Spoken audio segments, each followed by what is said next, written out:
Merci à tous d'être là. Nous sommes heureux de vous accueillir pour cette nouvelle édition du webinaire francophone co-animé par les partenaires de l'ensemble des pays francophones et le pays français, et que nous essayons de faire vivre depuis le Congrès mondial avec un webinaire ce matin consacré à la lutte contre le plastique. Vous le savez, ça a été répété les dernières semaines, mais aussi par l'UICN depuis longtemps.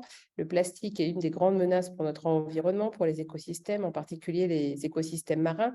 Les chiffres, ça donne une accélération à cette crise des déchets avec des plastiques qui se retrouvent de façon de plus en plus importante dans les déchets marins locaux. Et aujourd'hui, chaque année, ce sont près de 350 tonnes de déchets plastiques qui sont générés dans le monde, qui mettent en péril les écosystèmes et notre santé.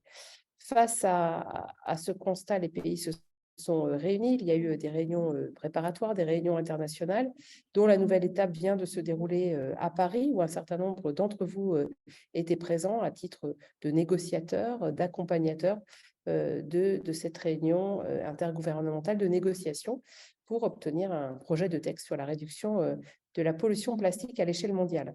Nous avons fait le choix avec le comité francophone de vous proposer ce matin un état des lieux, une présentation aussi des analyses qui ont été faites de longue date, en particulier par le CESE.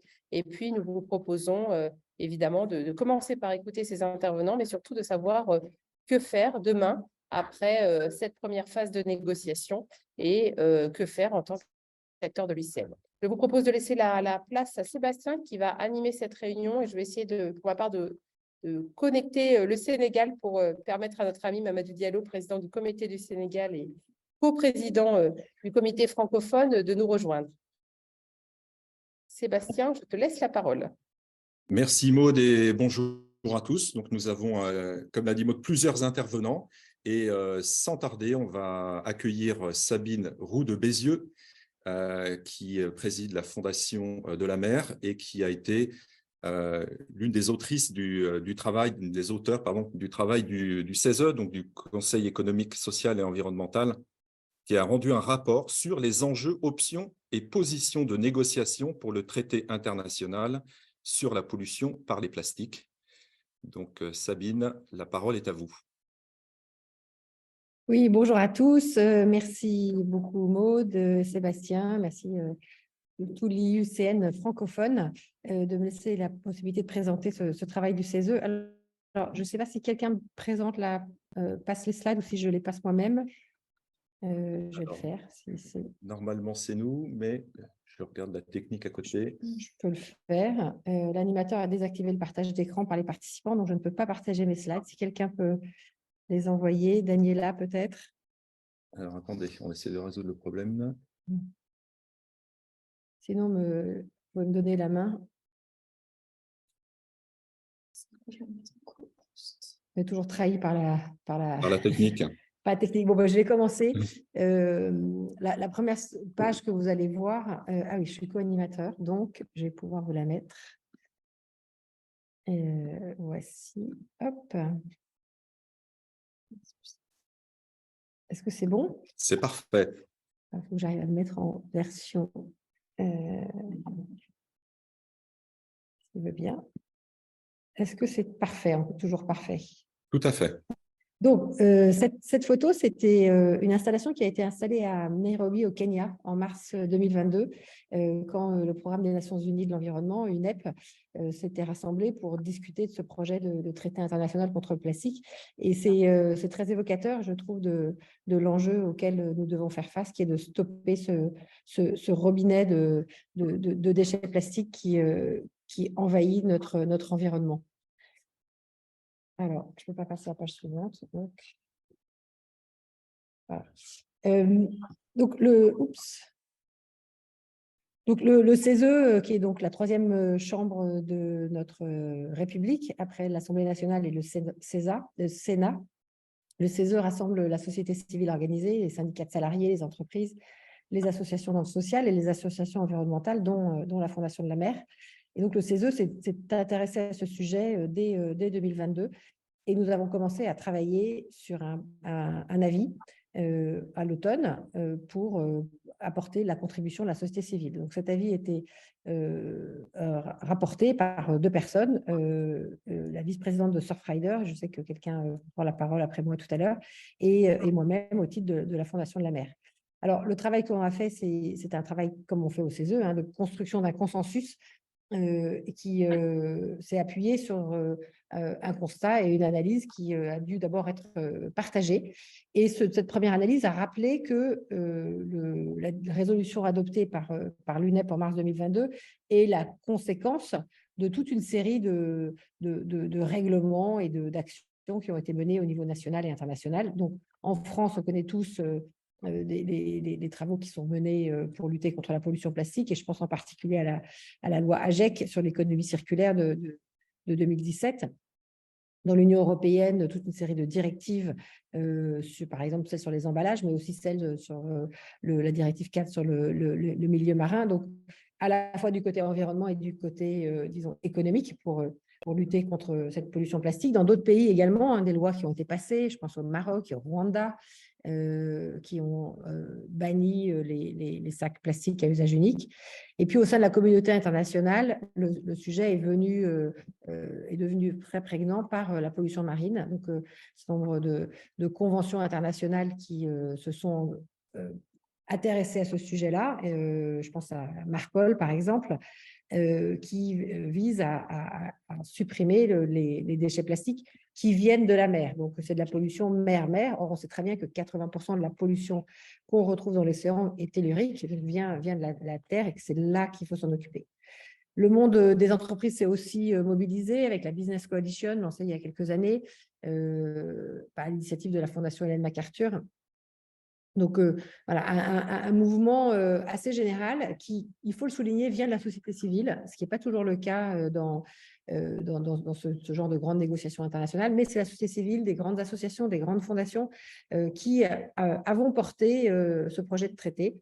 Et ça, c'est important pour la suite et son effectivité. Alors, l'ambition qu'on se donne, c'est clairement, au CESE, c'est clairement d'aboutir à ce traité juridiquement contraignant. Donc, ça, c'est vraiment important. C'est un traité qui va s'imposer aux pays qui le ratifieront, de supprimer toute nouvelle pollution plastique dans les milieux d'ici 2040. Je sais qu'il y a d'autres personnes derrière qui débrieferont ce qui s'est passé la semaine dernière, mais c'est vraiment, cette date de 2040 a été répétée de nombreuses fois, et ça, c'est une bonne nouvelle de se dire que c'est l'horizon qu'on se fixe, aucune nouvelle pollution plastique dans les milieux d'ici 2040. Alors, dans les propositions qui sont faites par le CESE, je vais revenir après, mais il y a celle de mettre en place le concept d'empreinte plastique, comme on a une empreinte carbone, de mettre en place une empreinte plastique. Et c'est très important parce qu'il y a une sorte de paradoxe du plastique. Le paradoxe, c'est que les plus grands utilisateurs ne sont pas les plus grands pollueurs. Donc là, je vous montre une infographie qui a été réalisée par la Fondation de la mer, qui vous montre l'empreinte plastique du point de vue de l'utilisateur de plastique par an et par habitant. Ça s'appuie sur les données de l'OCDE en 2019. Et alors, vous voyez que les champions du monde de toutes catégories sont les Américains qui consomment 250 kg de plastique par an et par habitant. Nous, en Europe, on a 150 kg, la Chine a 66, l'Inde a 21 kg, et la moyenne mondiale est à 60 kg. Donc, vous imaginez le jour où 1,4 milliard de Chinois ou d'Indiens se mettront à consommer comme les Européens, ou comme le fameux American Way of Life qui est si désirable. On voit bien qu'il y a un enjeu majeur de surproduction de plastique, surconsommation, surproduction et surconsommation. Le paradoxe, il vient du fait que l'empreinte environnementale du plastique, outre le fait qu'il est fabriqué à partir de produits fossiles et qu'il perd des matières tout au long de son utilisation, si on regarde la fin de vie qui est le rejet des plastiques dans l'environnement, là, on a une autre histoire qui se raconte, c'est que finalement, les pays qui contribuent le plus aux pollutions dans l'environnement sont les pays finalement qui consomment le moins. Et je pense en particulier la Chine et l'Inde. Pourquoi cela? Parce que les pays grands consommateurs sont les pays développés, et qu'en parallèle de leur développement, ces pays se sont équipés d'infrastructures de gestion des déchets, alors que des pays en développement ont copié notre mode de vie occidental, et ça a été énormément dit la semaine dernière par toute une série de délégations. Je pense à la ministre de l'Environnement du Niger ou du Pakistan qui disaient toutes les deux, c'est une forme de colonisation, d'avoir exporté un mode de vie fondé sur le plastique, sachant que nous, on ne sait pas les gérer en aval. Et donc ça, c'est ça le paradoxe du plastique, c'est de se dire que la Chine, c'est 3,4 kilos par habitant qui part dans l'environnement. Alors, le CESE, dans nos préconisations, on a des préconisations très concrètes pour éliminer la pollution de plastique sur tout le cycle de vie. La première étant au centre de nos préconisations, c'est de mettre en place des trajectoires de stabilisation puis de diminution de la consommation plastique. C'est indispensable pour faire en sorte, comme je l'ai montré tout à l'heure, que l'ensemble des pays de la planète ne se rapprochent pas de la consommation de plastique des pays de l'Union européenne ou encore des Américains. Pour faire ça, préconisation, le bloc 2, c'est de repenser les usages secteur par secteur, parce qu'on peut pas, c'est compliqué de faire l'objectif n'est pas de bannir le plastique, c'est en tout cas de le stabiliser, de le réduire sur toute une série de secteurs et en fonction de leur utilisation. La troisième, évidemment, levier, c'est de supprimer, de viser une économie circulaire, de remplacer les plastiques partout où c'est nécessaire et de s'assurer de leur non-nocivité tout au long de leur cycle de vie et de leur gestion en fin de vie, qui est absolument indispensable. Le point 4, c'est de faire rentrer, c'est ce que fait l'Europe, des obligations d'une part minimum de plastique recyclé. Ça a été également beaucoup discuté la semaine dernière à l'UNESCO. Et puis, cinquièmement, l'interdiction des plastiques à usage unique, l'interdiction d'un certain nombre de groupes d'additifs qui sont toxiques et néfastes, c'est également des sujets qui ont été discutés. Et puis, par exemple, on a pas mal parlé aussi de l'interdiction des microbilles de plastique rajoutées intentionnellement. Donc, toutes ces dispositions, on les a proposées au CESE et elles ont été votées à l'unanimité, ce qui montre bien qu'en fait, la résolution du problème du plastique se résout pas à un certain nombre de lois, mais nécessite que l'ensemble de la communauté internationale et l'ensemble de l'économie, du social et de l'environnement se mobilisent ensemble. Je voudrais juste faire un petit zoom rapide, je ne sais pas si ce n'était pas prévu après, mais en tout cas pour juste rappeler les quelques chiffres. Quand on décide de cibler les plastiques prioritaires, il y a 2 secteurs à cibler. Les secteurs les plus consommateurs de plastique, vous l'avez sur la gauche de cette slide, donc ce sont les emballages qui représentent 40% de la production de plastique. Et puis les plastiques les moins durables, les moins utiles. On a sorti un chiffre au CESE qui est que 81% des produits plastiques finissent en déchets en moins d'1 an. Et on voit bien qu'il y a une aberration de nos sociétés de consommation contre laquelle il va falloir agir et de façon urgente. Donc, dans les propositions du CESE, on a évidemment mis en avant la stratégie 3R, réduire, réutiliser, recycler, en rappelant que la priorité, c'est de réduire.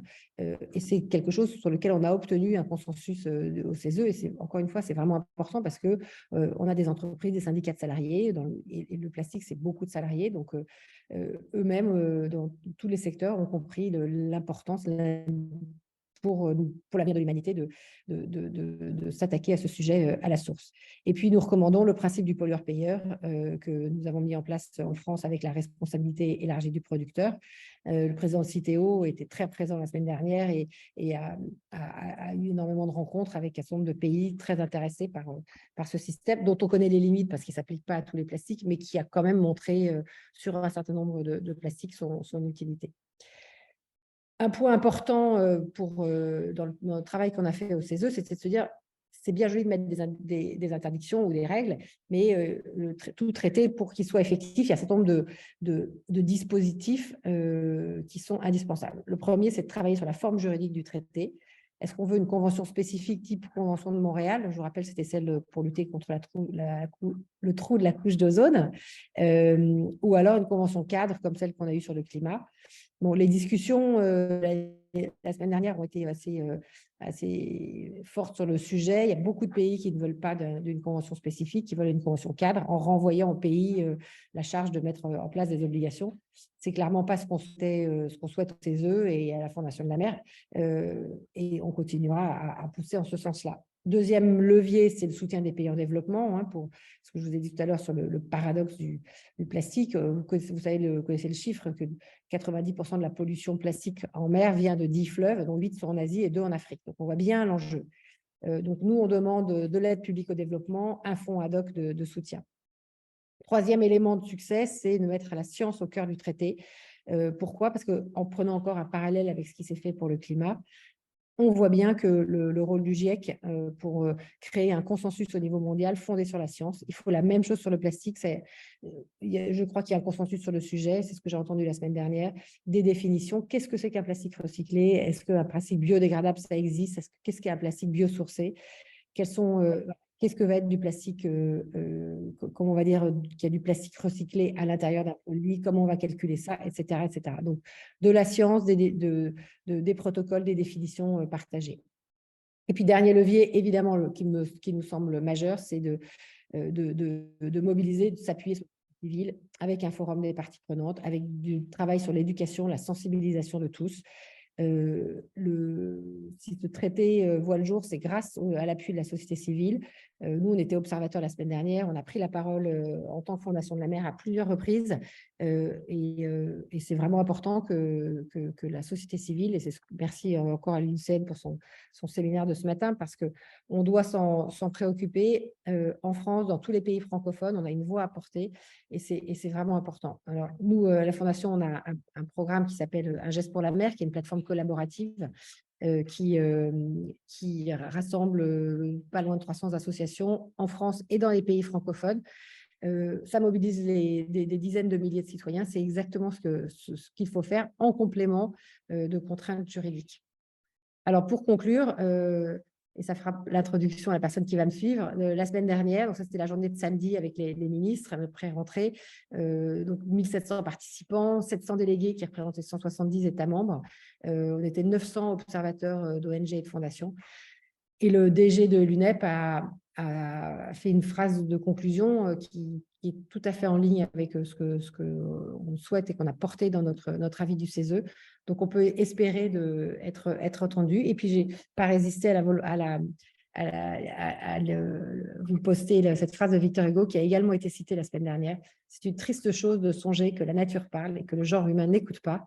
Au moins, les participants de cette table ronde, ce webinaire ce matin, nous écoutons et donc merci encore à l'UICN. Merci beaucoup Sabine pour votre intervention. Et donc, je passe la parole maintenant. Donc, vous avez effectivement fait la transition donc, sur cette deuxième réunion de négociation qui a eu lieu à Paris du 29 mai au 2 juin, à laquelle l'UICN assistait, et notamment Karine Sigvart, conseillère politique à l'UICN, qui va nous présenter le bilan de ces négociations et des positions qu'a pu formuler l'UICN sur ce traité international de lutte contre la pollution plastique. Merci beaucoup. Et puis, bonjour à tout le monde. Et puis, vous m'entendez? C'est bon? Oui, ça y est, c'est bon. Ok, très bien. Et puis, je vois que ma présentation est en cours d'être sur le screen. Et puis, quand je dis le screen, je trouve tellement important qu'aujourd'hui, on se réunit aussi dans le réseau francophone de l'UICN. Parce que qui a suivi les négociations la semaine passée s'est aperçu que beaucoup de choses se passent en anglais et puis pas en français. C'est pour ça qu'il est très important que aussi l'UICN pas seulement se mobilise, mais montre qu'on a un grand réseau qui parle français et puis on a beaucoup de personnes et de pays qui sont dépendants aussi, qui comprennent ce qui se passe sur le niveau international. Le prochain slide, s'il vous plaît.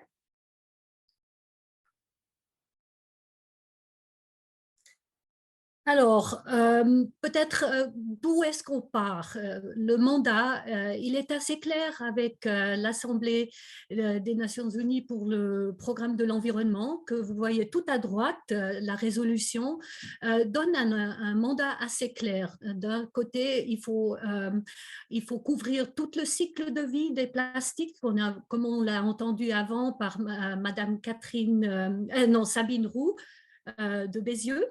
Et en même temps, il faut inclure la société civile et puis tous les concernés par cette pollution de plastique, mais aussi pour les solutions du futur. Deuxièmement, au milieu, vous voyez le papier, que le document que le PNUE et puis le secrétariat du SIN a développé avant les négociations de ce deuxième tour, qui étaient des options concernant les moyens de progresser vers un instrument juridiquement contraignant, différentes options que le futur traité pourrait couvrir, et c'est notamment ceci qu'on aurait dû discuter cette semaine à Paris. Du côté de l'UICN, on a des résolutions qui sont très très fortes. Une, vous avez mentionné dans votre invitation, c'est-à-dire de stopper toute pollution plastique jusqu'à 2030. 2030, c'est très ambitieux.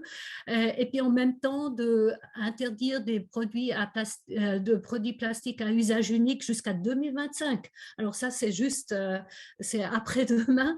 Et pour cela, ces résolutions donnent à l'UICN quand même un certain poids de le mentionner à chaque fois qu'on peut prendre la parole. Le cadre mondial de la biodiversité aussi, comme il a été conclu avec sa cible 7 en décembre, nous donne aussi un mandat très clair à l'UICN, qui est pour la conservation de la nature et la biodiversité, ainsi que le traité sur la haute mer dans son préambule qui adresse aussi la pollution de plastique. Et finalement, je pense pour l'UICN, c'est très important aussi de mettre en avant qu'on a 10 ans d'expérience sur le terrain avec des projets globaux, c'est-à-dire global dans beaucoup d'endroits dans le monde entier. Et finalement aussi, il faut mentionner que l'UICN est présent dans des processus et activités parallèles. Madame Roux de Bézieux a mentionné l'importance de la science. Alors, il est important aussi pour l'UICN de savoir qu'on est en train de créer une troisième interface science politique après le changement climatique et la biodiversité. C'est une qui aurait comme objectif la gestion rationnelle des produits chimiques et des déchets et de la prévention de la pollution, qui amènerait notamment les données scientifiques pour les futures décisions aussi sous ce traité sur le plastique. Mais il y a aussi les conventions de Bâle, de Rotterdam et de Stockholm sur les produits chimiques et les déchets qui touchent certains aspects déjà sur les plastiques aussi. On a l'Assemblée générale des Nations unies qui a lancé une initiative zéro déchet, et puis on a l'engagement de l'OMC. Le commerce est notamment un instrument aussi important si on veut stopper la pollution du plastique. Alors c'est tous ces processus et puis ces cadres juridiques globaux qui nous amènent à la page suivante, c'est-à-dire la position de l'UICN dans ces négociations. S'il vous plaît, le prochain slide.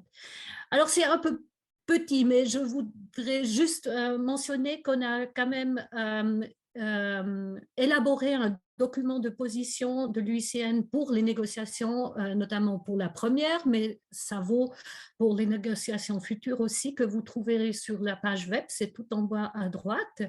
On a aussi élaboré un sorte de policy brief. Pour l'instant, il est seulement en anglais, mais on est en train de le traduire pour cette négociation qui a eu lieu la semaine passée à Paris. Vous trouvez ça à la droite. Et la position de l'UICN se peut résumer de façon très simple, je dirais, une fois adopter des objectifs, des buts et des actions mesurables, c'est ça aussi que scientifiquement on peut les accompagner et les mesurer, et écologiquement durables, c'est-à-dire que les objectifs, les buts et les actions doivent être suivre un assessment qui regarde les conséquences pour l'environnement, mais aussi social et économique. Et ceci dans un espace de temps qui est très ambitieux, 2030, comme je l'ai dit, de manière générale, et 2025 pour les plastiques à usage unique. En priorité, on a mis en avant maintenant pour ces négociations, c'est la réduction de la production. Madame Roux de Bézieux a mentionné il faut réduire la consommation, et c'est clair que d'abord il faut aussi il faut réduire la production, et puis ça va être assez difficile parce qu'il y a des pays qui produisent des produits en plastique qui n'ont pas vraiment économiquement parlé intérêt qu'on réduise la production de plastique. Et deuxièmement, c'est aussi l'élimination des produits et substances chimiques préoccupantes ou toxiques, comme Madame Roux de Bézieux l'a aussi mentionné. Alors ça, c'est deux angles importants aussi pour l'UICN. On a troisièmement, la position aussi, c'est de dire garantir un processus inclusif, juste et sensible au genre. C'est au cœur aussi de l'UICN que ce processus amène vers une transition juste et une économie circulaire. Et disons la dernière chose, l'économie circulaire, pour tenir ses promesses, elle doit prendre en compte la biodiversité. Ceci dit, l'UICN a aussi un grand engagement avec des pays africains, notamment aussi francophones, et le Sénégal, bonjour, par le projet qui s'appelle AfriPac, renforcement des capacités pour un traité efficace sur les matières plastiques. Et avec Grit Arendal, on soutient notamment les négociateurs ou les concernés dans ces 5 pays de l'Afrique de l'Ouest à renforcer ou à amener leurs intérêts dans les négociations et puis aussi qu'à la fin, ils sont reflétés dans le traité afin aussi que ces pays-là puissent mettre en œuvre les dispositions à venir. Prochain slide, s'il vous plaît.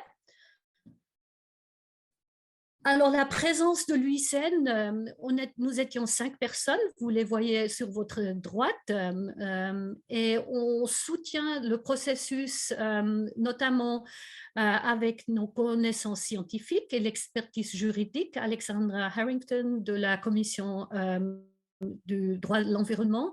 Elle va vous parler aussi de ça. Elle et la commission ont élaboré des legal briefs, des briefings juridiques sur certains aspects du futur traité. Et puis, économique, on fait des assessments socio-économiques sur certains instruments dans différents pays et notamment aussi techniques, par exemple avec le projet AfriPac. On a participé au High Level Meeting.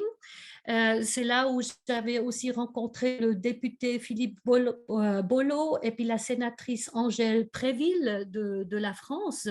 Et ils ont élaboré ensemble avec l'Office parlementaire un papier sur les enjeux scientifiques du traité international visant à mettre un terme à la pollution plastique, ce qui est bien. Il est en français et puis il est accessible à tout le monde et puis il met vraiment en évidence un peu les enjeux. On a fait un petit déjeuner AfriPac avec certains de nos collègues de la région. On a fait un statement en plénière que vous pouvez aussi voir sur la page du PNUE.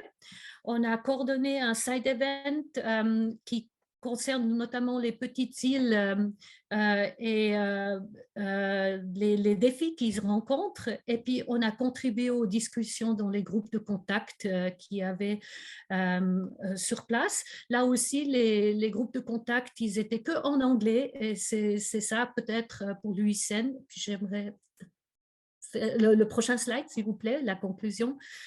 Pour l'UICN, un atout que nous, avec notre disposition régionale, qu'on amène ces discussions qui sont menées surtout en anglais aussi dans d'autres pays qui ne parlent pas cette langue, et puis qu'on leur explique.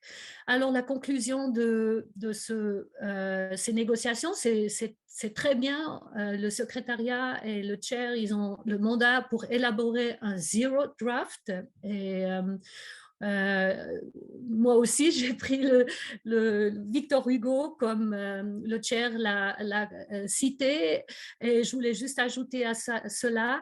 Lui, il a pris la nature et le genre humain dans sa conclusion.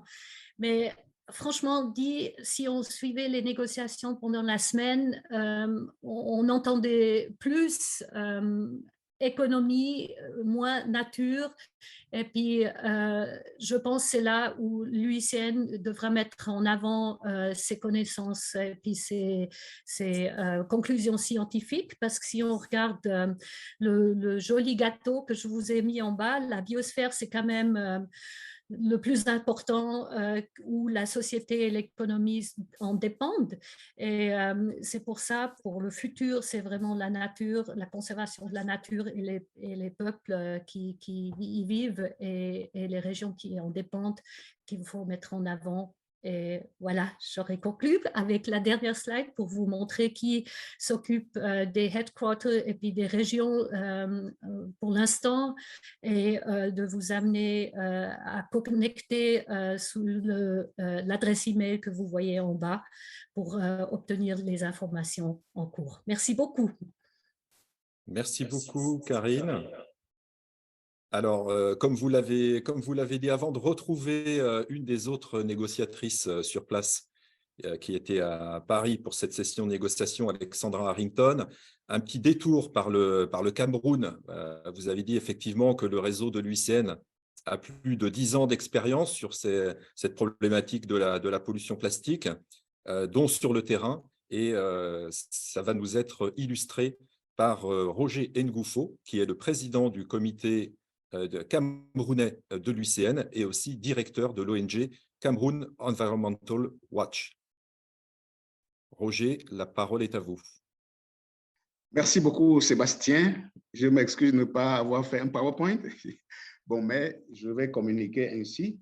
Donc, s'agissant donc du Cameroun, je crois qu'il faut reconnaître la règle que vraiment la pollution plastique représente une grosse menace aujourd'hui. Et on pense souvent que le plastique de l'océan n'a rien à voir avec ce que nous faisons sur le continent. Et je crois que tous les exposés qui m'ont précédé ont montré et ont reconnu que ce qui se retrouve dans l'océan part du continent. Donc, et ça concerne tous les citoyens. Donc, le Cameroun n'échappe pas à cette règle. Le Cameroun, c'est un pays où le problème de maîtrise de gestion des ordures en général et des plastiques en particulier se pose avec acuité, surtout dans les grandes villes, mais de plus en plus aussi dans les zones de campagne qui sont en réurbanisation. Et au Cameroun, la production de déchets ménagers a été évaluée. Bon, les chiffres ne sont peut-être pas actualisés à mon niveau. En 2015, à près de 2,5 millions de tonnes par an. 2,5 millions de tonnes par an. Et les deux capitales, si je prends Douala, la ville de Douala, en 2018, produisait 2500 tonnes de déchets par jour. Il y a 1800 tonnes de déchets par jour.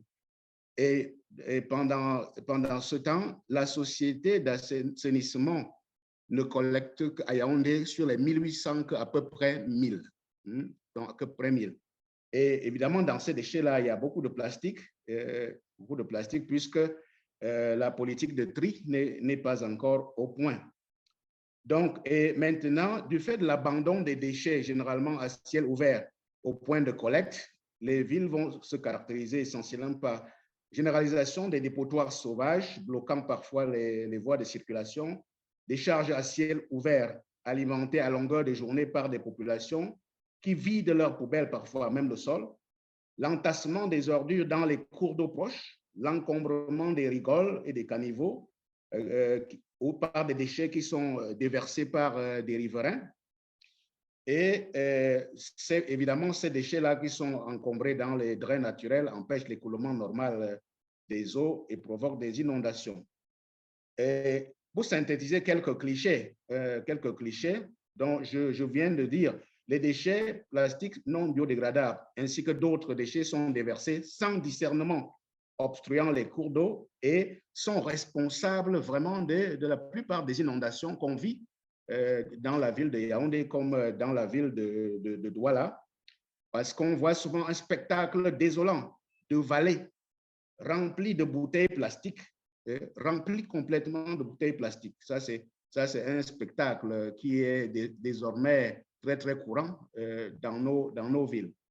Un autre fléau, c'est celui constitué par ce qu'on appelle les emballages plastiques qui sont dits à usage unique et que la quasi-totalité des citoyens et ménages utilisent quotidiennement en raison du fait que ces emballages servent à conditionner les moindres petits achats quotidiens effectués aussi bien dans les marchés populaires que dans les boutiques de quartier. En réalité, le qualificatif d'usage unique, il est inapproprié parce que mon expérience personnelle me permet de relever qu'à chaque fois qu'on utilise ou qu'on se fait emballer quelque chose par ce plastique léger, au marché par exemple, il se déchire aussitôt ou avant qu'on arrive même à la maison.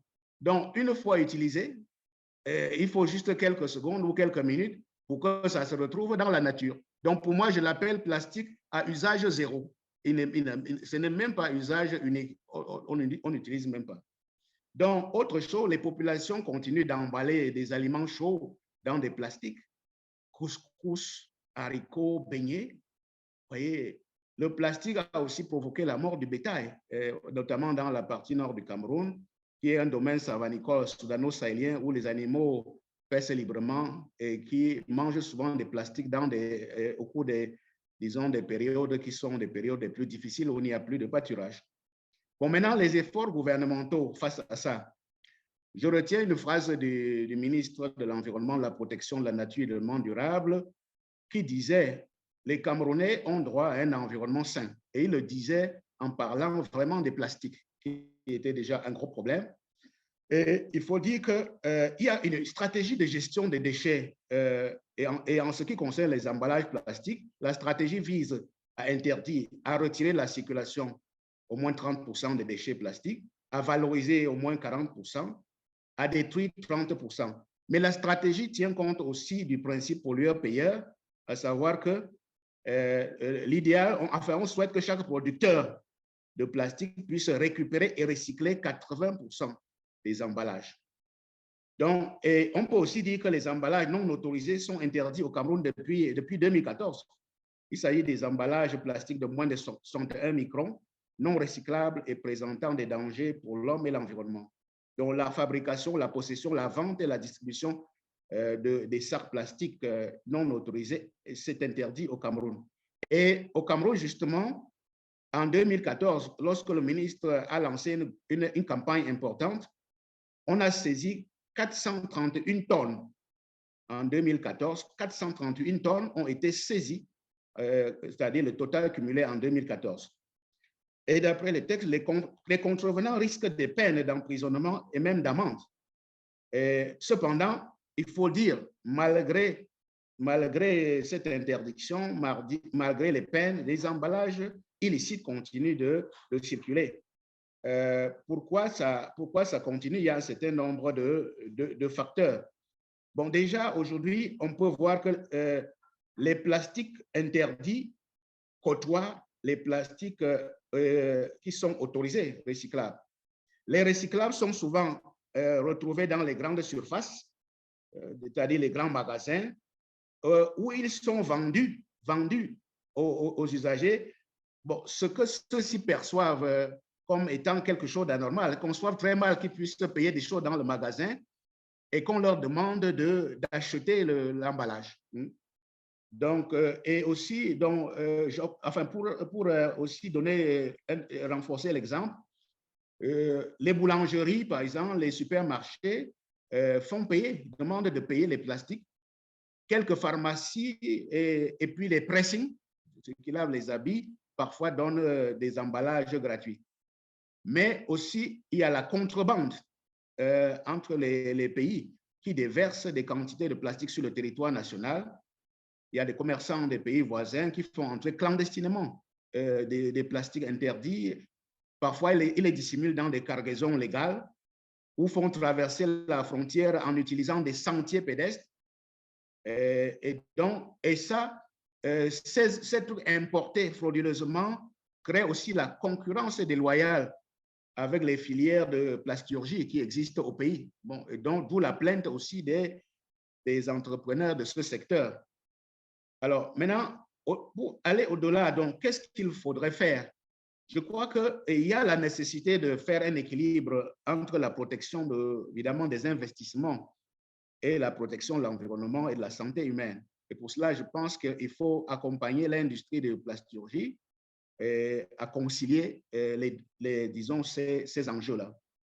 Il est aussi important de renforcer les mesures de contrôle, même au niveau des petits commerçants et des vendeurs ambulants. Voilà des facteurs qui, dans nos pays, ont une importance inégalée, c'est-à-dire des petits vendeurs qui circulent sur les marchés et qui marchent partout. Parfois, ils vendent des plastiques non autorisés.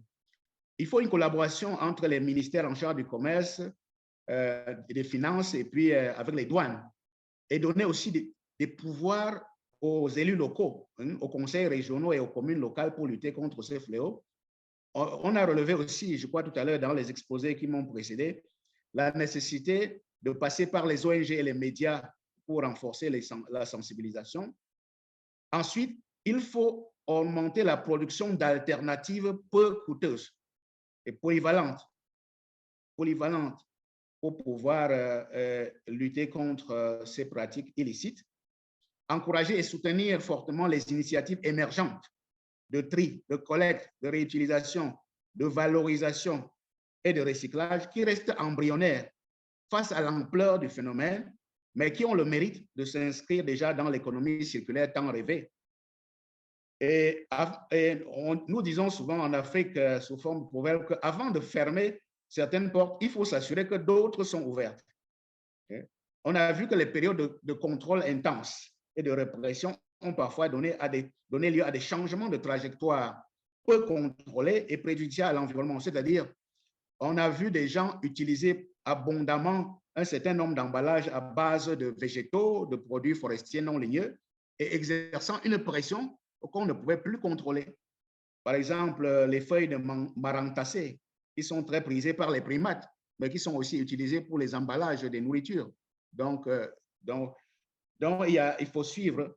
Donc, je vais terminer en disant que vraiment ce problème est tellement important. Il faut vraiment un monitoring continu. Il faut un monitoring continu de la situation. À Yaoundé, bon, j'ai l'habitude de dire que la transformation en dépotoir de la vallée de la rivière principale qui draine la ville, qui s'appelle le Fundi, pour moi, c'est le facteur principal d'inondation dans la ville de Yaoundé. Et tant que ces cours d'eau-là est transformé en poubelle, c'est ce que je soutiens tout le temps, on ne va pas résoudre le problème des inondations. Donc, voilà, Sébastien, en résumé, ce que je peux dire.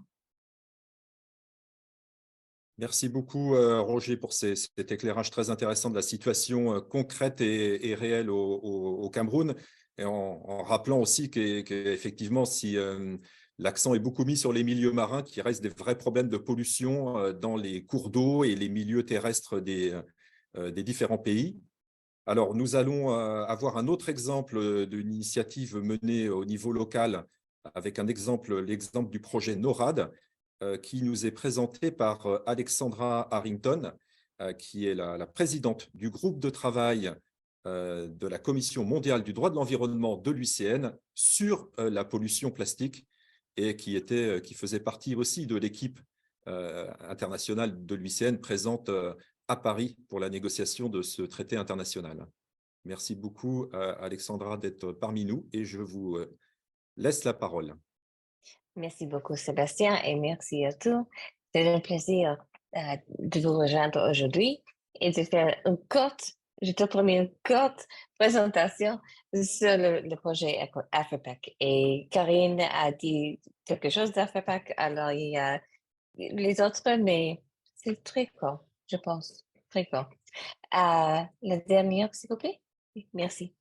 Alors, qu'est-ce que c'est l'AFRIPAC?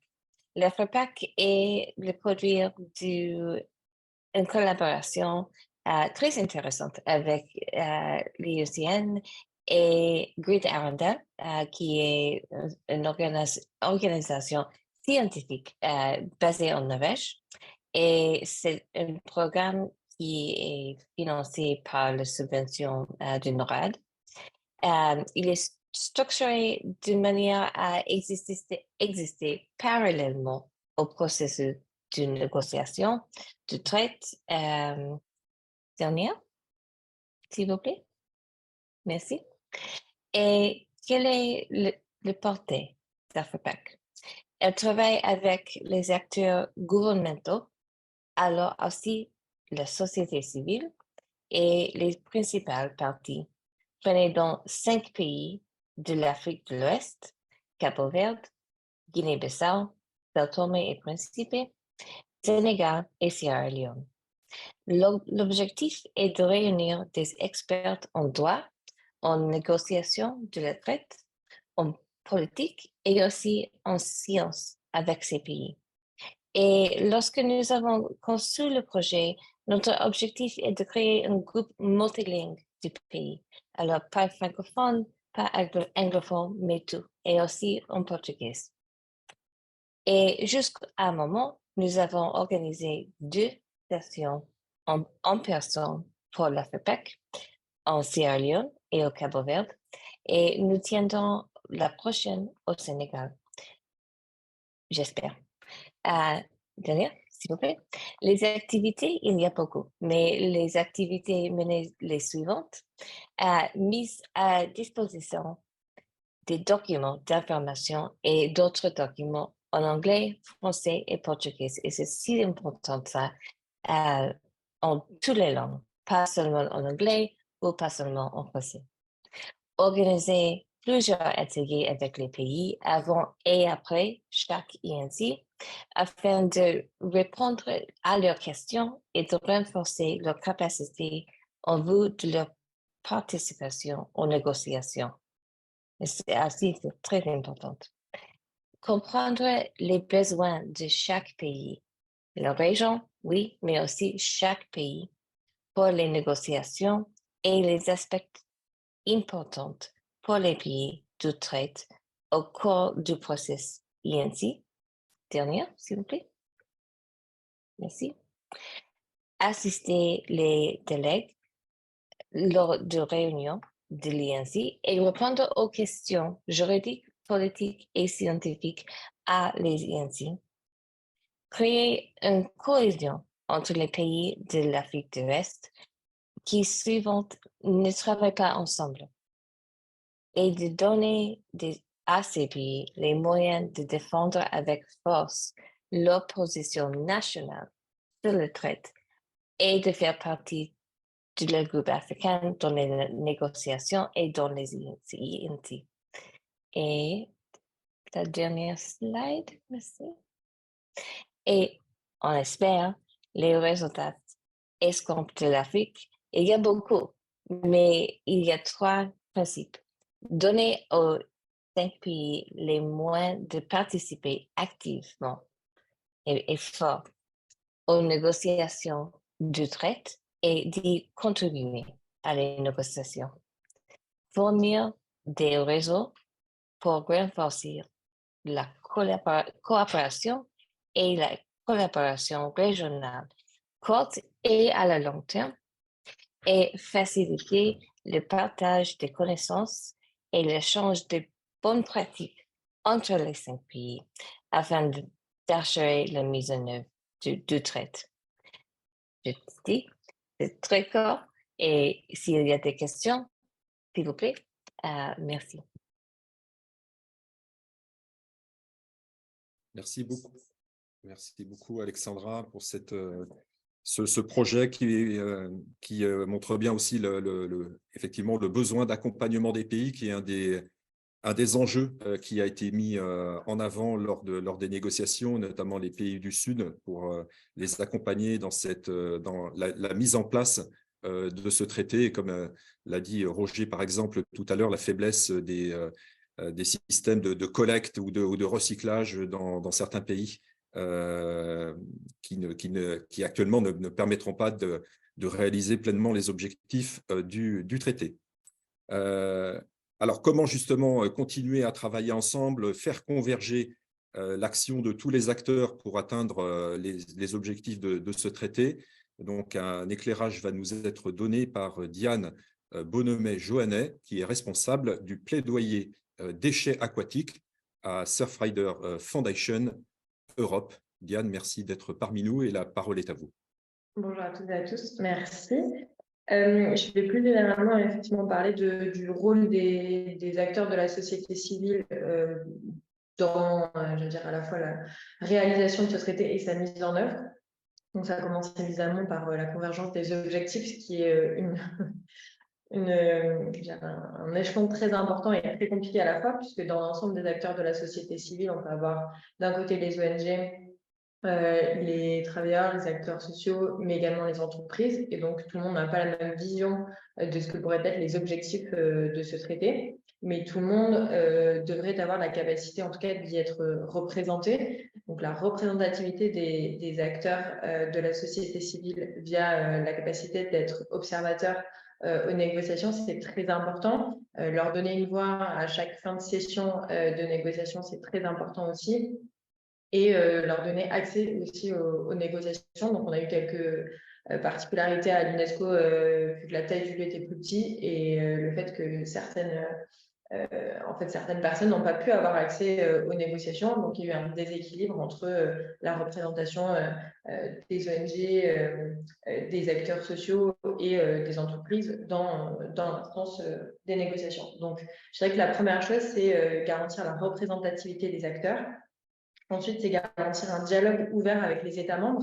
Donc, on sait qu'il y a plusieurs formes, en tout cas, de dialogue, à la fois dans le cadre des négociations et en dehors des négociations. Donc, chaque membre de la société civile qui peut avoir un accès direct à un État va du coup pouvoir présenter ses recommandations, mais ça implique aussi un dialogue ouvert dans le cadre des négociations, donc avoir des temps d'échange avec les différents États pour pouvoir faire part des recommandations et des points d'alerte aussi dans le traité.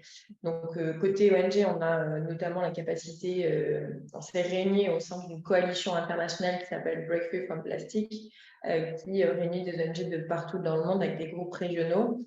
Et du coup, on a pu formuler des recommandations par groupes régionaux et se concerter sur certains points d'alerte. Donc, ça, c'est un moyen intéressant de pouvoir converger les objectifs et les relations auprès des États membres.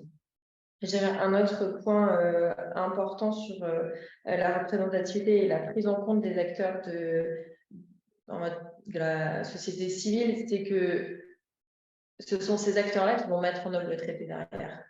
Donc, il faut évidemment qu'ils prennent part à ces négociations et il faut aussi qu'ils fassent part d'une réalité du terrain que n'ont pas toujours les politiques. Donc, par exemple, la prise en compte du secteur informel des déchets, des populations indigènes qui peuvent en fait partager leurs connaissances, partager des bonnes pratiques, qui peuvent aussi bénéficier du transfert de technologie, mais il y a aussi des connaissances à aller chercher ailleurs que dans les grands groupes. Donc, c'est intéressant et essentiel finalement de les prendre en compte dans ce traité-là, notamment. Ensuite, je voudrais souligner, mais comme ça a déjà été dit, l'importance d'avoir les scientifiques dans ce traité sur la pollution plastique, donc d'avoir un comité scientifique qui va venir apporter une connaissance harmonisée sur le sujet et sur laquelle on va pouvoir développer d'un côté des définitions, de quoi on parle quand on parle de plastique, qu'est-ce que c'est que le recyclage, et également des données chiffrées harmonisées sur lesquelles on va pouvoir baser les objectifs. Ou les mesures de mise en œuvre. En tout cas, il va nous falloir des connaissances harmonisées et indépendantes pour pouvoir développer des objectifs et des mesures concrètes de mise en œuvre derrière. Donc, on a une attente très pressante de la création de ce comité scientifique pour pouvoir avancer sur le sujet. Et enfin, il nous faut de la transparence dans ce dialogue et dans la prise en compte de l'ensemble des parties prenantes. On a vu un énorme lobbying de la part des industriels du plastique et de la pétrochimie, et on a besoin d'avoir une transparence sur les relations qui lient les États et ces différentes entreprises, en tout cas leurs revendications, pour qu'on puisse mener des négociations sainement. Alors, derrière, évidemment, les entreprises ont un rôle clé à jouer dans la mise en œuvre du traité et dans la création de la transition d'une société du tout plastique à une société plus sobre en plastique, on va dire, plutôt du réemploi, etc. Donc, on a besoin d'avoir une écoute et un dialogue transparent avec l'ensemble des parties prenantes. Donc voilà, rapidement, pour terminer, pour nous, en tout cas, la société civile s'organise, la société civile est à disposition et il faut qu'il y ait des mécanismes qui permettent un dialogue ouvert, un dialogue transparent et la mise à disposition en tout cas des connaissances à la fois techniques, scientifiques et sociales pour que ce traité soit le plus ambitieux possible et qu'il soit réalisable par l'ensemble de la société. Même si en parallèle de tout ça, les ONG ont aussi un rôle, ça a été dit, de sensibilisation des citoyens, on a un besoin à présent de mettre en musique, en tout cas l'ensemble des acteurs avec les États pour pouvoir faire évoluer les choses. Voilà, merci. Merci beaucoup, Diane, pour cet éclairage. Alors, normalement, nous avons retrouvé notre coprésident du réseau francophone de l'UICN, Mamadou Diallo, président également du comité du Sénégal de l'UICN. Mamadou, si tu es parmi nous, est-ce que tu souhaites intervenir? Si, bien sûr, il arrive à se connecter. Allô? Allô? C'est bon, Mamadou. Allô? Eh bien, Ravi vous de êtes arrivé t'accueillir. au bon moment où je me suis reconnecté encore parce que la connexion est instable au Sénégal compte tenu de la situation qui prévaut actuellement dans notre pays. Merci bien, merci à tout le monde. Je voudrais vous remercier tous pour nous avoir associés à ce webinaire et me réjouir également de ce que le webinaire s'adresse aux membres du réseau francophone qui constitue une frange importante au sein de l'UICN.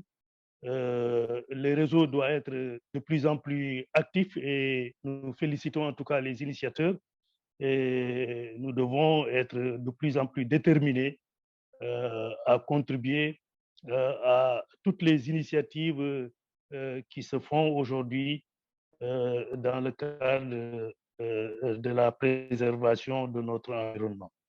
Je remercie également ceux qui nous ont précédés. Il y a Sabine Roux, Karine, Alexandra, Roger Ngoufo, et remercier tout le monde d'avoir accepté de partager avec nous les résultats des travaux de la session de Paris, mais également Ngoufo, Roger, qui a partagé avec nous l'expérience du Cameroun. Je pense que tout ce qui devait être dit a été dit. Je voudrais tout simplement partager avec vous ma réflexion sur le péril plastique qui n'est plus à démontrer aujourd'hui. Quelques statistiques nous le démontrent aisément. On parle de 460 millions de tonnes de plastique qui sont produites chaque année dans le monde et moins de 10% est recyclé. Les 2/3, semble-t-il, finissent jetés dans l'environnement avec des conséquences catastrophiques pour les animaux marins notamment, mais aussi pour la santé de l'homme. Le plastique est partout. En Afrique d'ailleurs, quand vous voyagez, c'est le plastique qui vous prévient que vous arrivez dans une agglomération.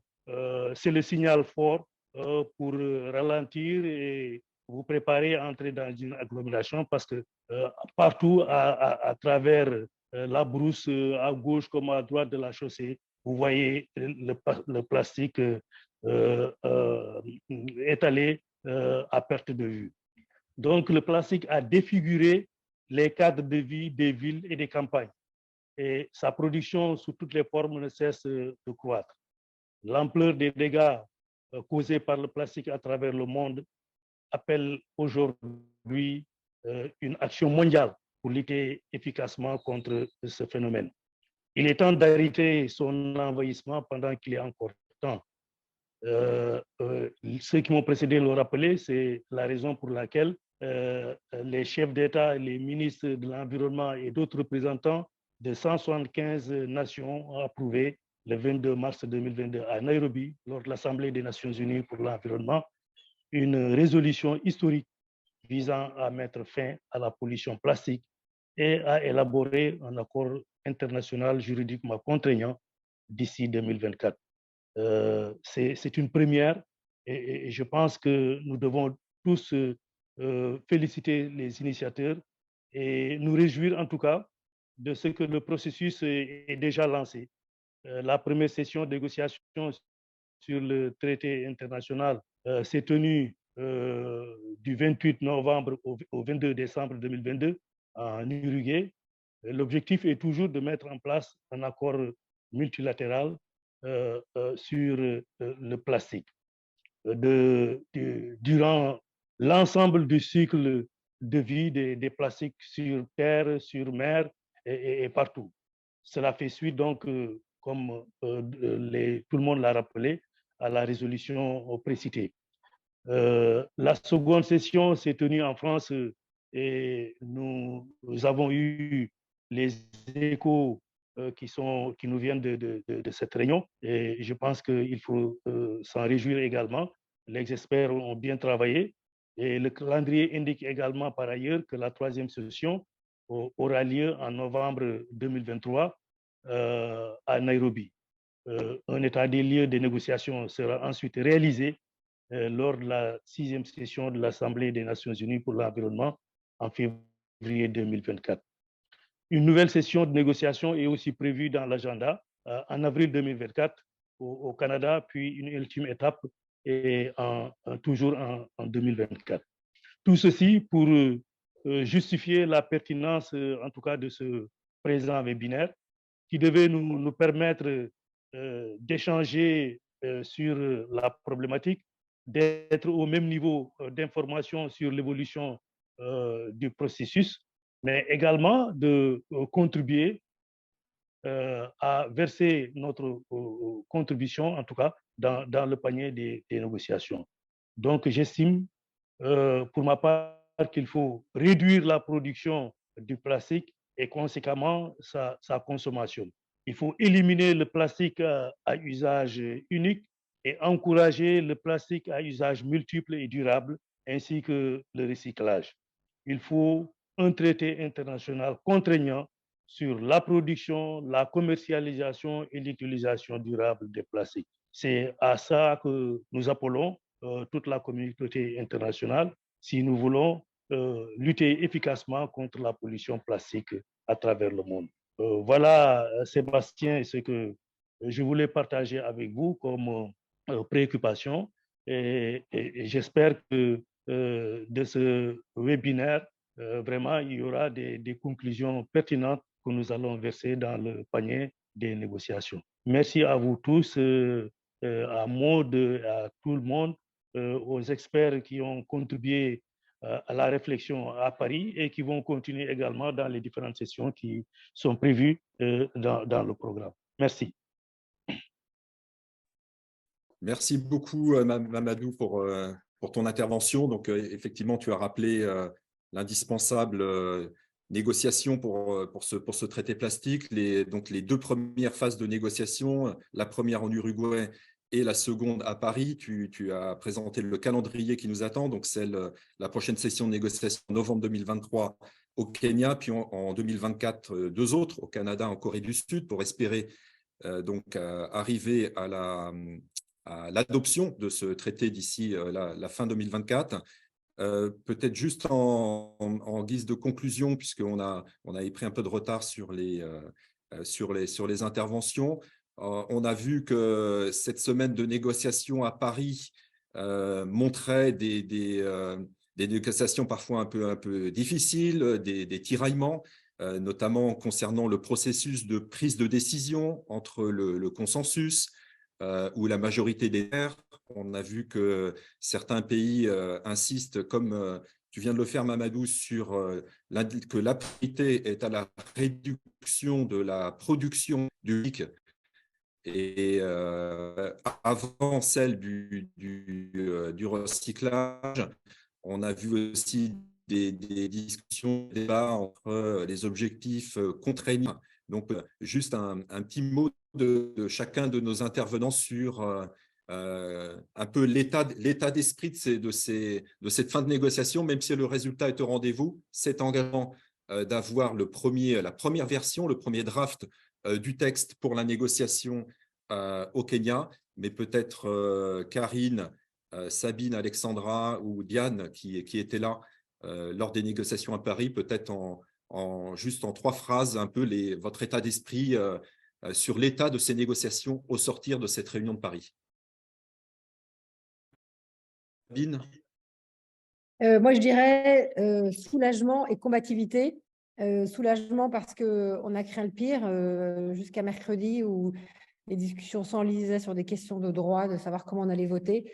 C'était vraiment c'était terrifiant. Et heureusement qu'il y avait la déléguée mexicaine pour relancer un peu un peu de bonne humeur dans la grande salle de l'UNESCO.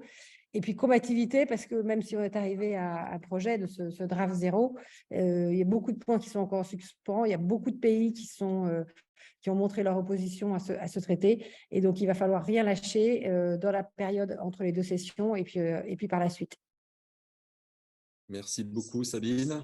Peut-être un petit mot de Karine, de l'UCN. Je pense que Sabine a très bien résumé tout cela. Et puis, je pense pour l'UICN, c'est vraiment important de ramener ce que la nature, le droit de la nature, ou bien, je ne sais pas comment je pourrais le dire, la nature et les personnes qui en dépendent, notamment aussi les communautés locales, les autochtones, et puis tout ce qui va avec le knowledge, les connaissances traditionnelles, parce que ça sera à la fin à eux et puis à la nature de voir comment on peut subir cette pollution. Et je pense pour l'UICN, ça sera important de montrer quelle est la valeur de la nature et quels sont les droits et puis quelles sont les possibilités innovantes dans ce domaine-là, premièrement. Deuxièmement, on a quand même des connaissances très juridiques très pointues avec la World Commission on Environmental Law, des juristes qui sont spécialisés, et puis ceci, on va aussi amener dans le processus. Mais il est vrai, il faudra tenir très serré, aussi être présent dans les contact groups où c'est très technique, et puis essayer d'influencer, ou pas influencer, mais d'accompagner des négociateurs clés de certains pays. Et puis là, il faudra aussi faire des choix et puis être très présent auprès de ces pays-là. Merci beaucoup, Karine. Un petit mot de la part d'Alexandra. Êtes-vous rassurée? Très petit, mais c'est si important pour INC 3 et 4 et 5 et le traite, s'il y a un traite, le traite, et le concept d'une transition juste. Et ça, c'est clair, ça. Pour tous les pays, pour toutes les communautés, pour toutes les personnes, les waste pickers, mais aussi les autres personnes qui travaillent dans les industries et des autres méthodes de commerce qui vont être très impactées par le traite. Alors, c'est nécessaire de penser ça maintenant et de parler de ça maintenant dans la loi, mais aussi dans la société et dans le contexte de la traite. C'est si important pour un traite qui est juste et qui va faire beaucoup de choses maintenant et aussi dans le futur, de bien pour la nature, mais aussi des droits de l'homme. Merci. Merci beaucoup, Alexandra. Est-ce que Roger voulait donner un petit mot de conclusion aussi à l'issue de ces négociations de Paris? Merci beaucoup, Sébastien. Je crois que mon mot, c'est vraiment de souhaiter tout le courage à ceux qui sont au front pour pouvoir lutter contre ce fléau. Je sais que très souvent dans ce genre de négociations, il y a des gens qui ne voient qu'un seul aspect. Et ce qui est dommage parce que quand on a un problème comme celui ici, qui a des facettes économiques, des facettes environnementales, des facettes en termes de sécurité et de santé, et quand on voit tout ce que le plastique cause dans nos pays, je pense que c'est important vraiment de faire quelque chose. Donc, tout le courage à ceux qui sont au front. Et vraiment, je souhaite vivement que les négociations avancent. Merci beaucoup, Roger. Mais c'est important aussi de faire remonter justement la réalité du terrain telle que vous l'avez décrite au Cameroun pour que les décisions qui soient prises soient bien effectivement applicables et tiennent bien compte des différents contextes. C'est ça. Merci. Un dernier mot de Diane. Quel est donc votre état d'esprit à l'issue de ces négociations de Paris et avant l'ouverture des négociations à Nairobi en novembre? Moi, je dirais qu'on a fait quand même un pas en avant. Il faut quand même se rendre compte que la majorité des États présents, la grande majorité des États sont ambitieux, veulent des mesures de réduction, veulent la prise en compte de l'impact sur la santé. Donc, il y a quelques pays bloquants. On en a beaucoup entendu parler, mais c'est des pays qui sentent aussi, je veux dire, que le vent tourne, dans le sens où derrière ces négociations sur la pollution plastique, on a en fait une remise en question de notre modèle économique qui est basé sur les énergies fossiles. Et c'est ça qui fait que c'est très compliqué comme négociation et qu'on ne peut pas se contenter d'avoir des mesures sur la gestion des déchets ou le recyclage. Et c'est ça qui cristallise les débats dès le début. Mais voilà, on a envie de rester optimiste. Il y a quand même une grosse majorité des États qui sont voilà, engagés, qui ont conscience. Et il y a beaucoup de travail qui va devoir être mené pour que la troisième session de négociation qui aura lieu en novembre au Kenya puisse bien se passer. Donc, il y a quand même un gros travail sur la rédaction du draft 0 et sur des groupes de travail technique qui sera essentiel pour la bonne tenue de la troisième session, sachant que les règles de procédure restent en débat et vont revenir à un moment donné sur la table. Donc, on reste optimiste, on continue d'avancer et d'encourager les États qui sont volontaristes à aller toujours plus loin. Merci beaucoup, Diane. Donc, restons concentrés, restons combatifs, restons mobilisés. Merci à tous nos intervenants pour vos éclairages sur les enjeux de cette négociation de ce traité plastique. Et j'espère que ça a été éclairant et informatif pour tous. Et continuons tous ensemble à être mobilisés pour la réussite de la négociation et puis de la mise en œuvre efficace de ce traité international. Voilà, je vous remercie tous et à bientôt pour un nouveau webinaire du réseau francophone. Merci à tous et excellente journée. Merci, au Au revoir. revoir, merci, c'est gentil. Merci, Maud. Merci, au revoir. Merci. Merci. Au revoir.